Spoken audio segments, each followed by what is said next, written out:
Secretary তারার মর্যাদা সব জায়গা সমান।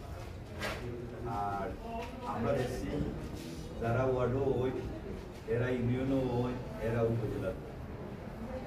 আবার বিগত দিন আমরা 17 বছর অভিজ্ঞতা আছে পুলিশের বইয়ে এর বাদে বড় ভাই যে আসলে আমরা এলাকা যেত কাহিনীর বইয়ে অনেকেই পদ্ধতিতে রাজি আবহাওয়া বলল আমার দাদি অসুস্থ, আমার ব্যবসার সমস্যা, আমার এই বাচ্চা সমস্যা।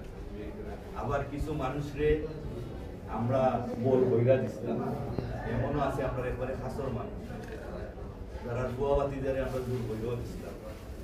কিন্তু বিএনপির অভিযোগ নাই আর জমিয়ত ছাত্র জমিয়তের অভিযোগ সময় কাটাইতে পারি। এমনকি তারে আবার একটিভ করার লাগে আমি নিজেও আরো 4-5 জন হইয়া গেছি।